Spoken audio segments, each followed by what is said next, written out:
We economic hitmen really have been the ones responsible for creating this first truly global empire. And we work many different ways.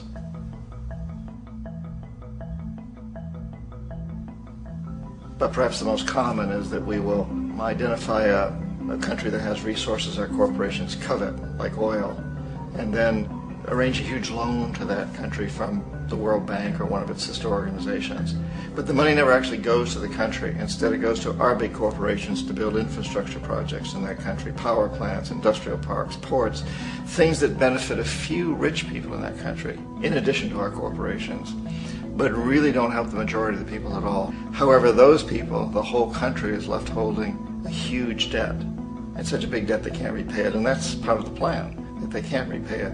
And so at some point, we economic hitmen go back to them and say, listen, you owe us a lot of money, can't pay your debt, so sell your oil real cheap to our oil companies. Allow us to build a military base in your country, or send troops in support of ours to someplace in the world like Iraq, or vote with us on the next UN vote.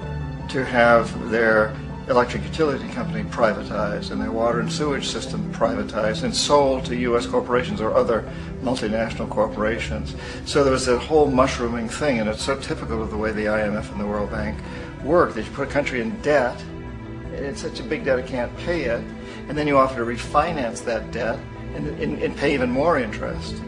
And you demand this quid pro quo, which you call a conditionality or good governance, which means basically that they've got to sell off their resources, including many of their social services, their utility companies, their school systems sometimes, their penal systems, their insurance systems, to foreign corporations.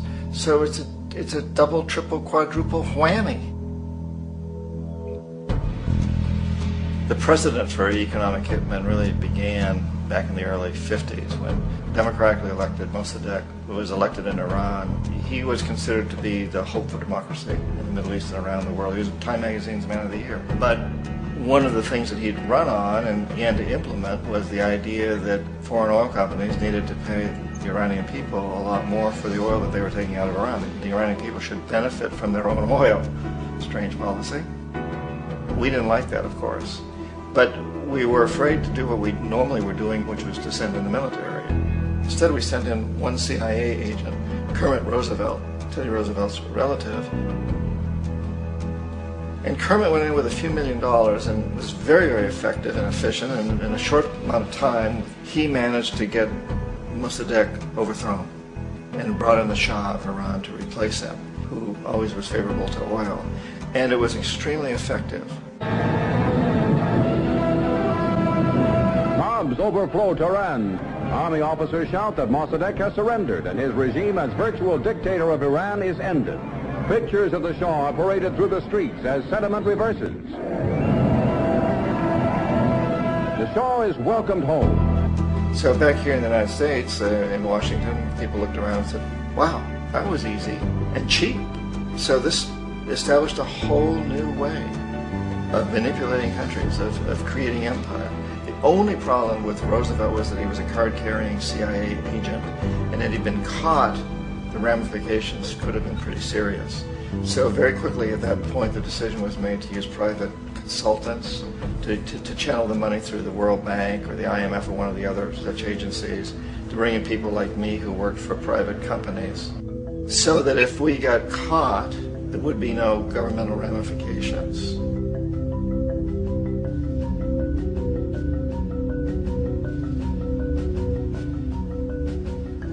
When Arbenz became president of Guatemala, the country was very much under the thumbs of United Fruit Company, the big international corporations. And Arbenz ran on this ticket that says, you know, we want to get the land back to the people. And once he took power, he was implementing policies that would do exactly that, give the land rights back to the people. United Fruit didn't like that very much.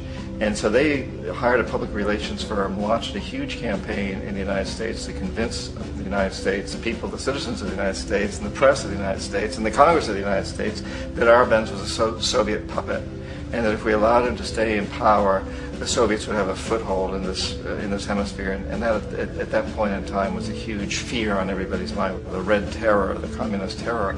And so, to make a long story short, out of this public relations campaign came a commitment on the part of the CIA and the military to take this man out. And in fact, we did. We sent in planes, we sent in soldiers, we sent in jackals, we sent everything in to take him out, and did take him out. And as soon as he was removed from office, the new guy that took over after him basically reinstated everything to the big international corporations, including United Fruit.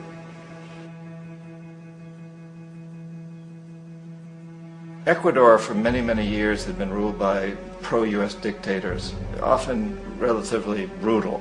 Then it was decided that they were going to have a truly democratic election. Jaime Roldos ran for office. And his main goal, he said, as president would be to make sure that Ecuador's resources were used to help the people.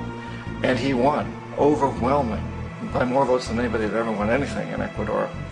And he began to implement these policies to make sure that the profits from oil went to help the people. Well, we didn't like that in the United States.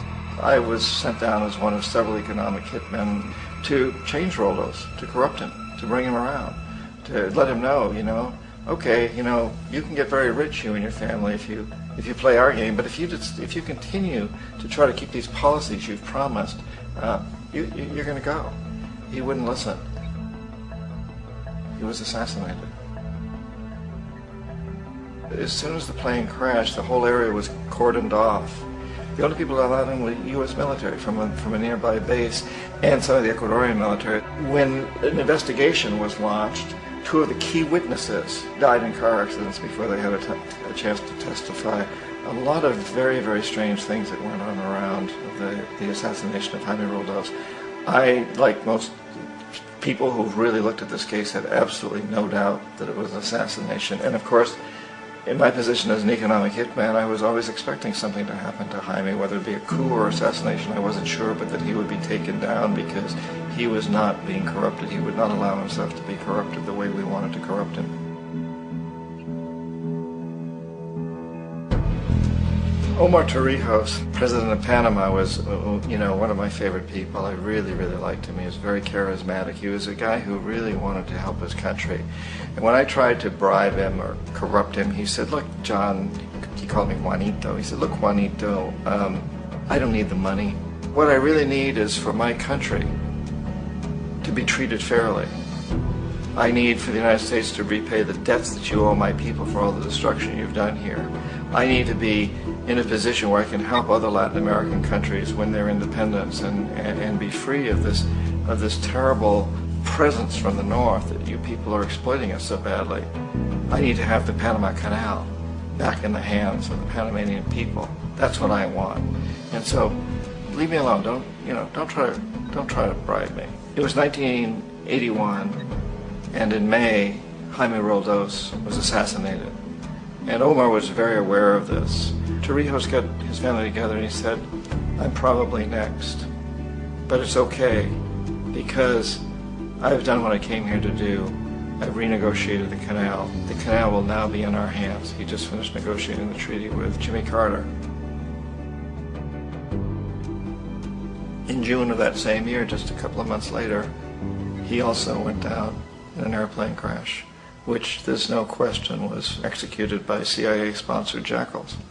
Tremendous amount of evidence that one of Torrijos' security guards handed him at the last moment as he was getting on the plane a tape recorder, a small tape recorder that contained a bomb.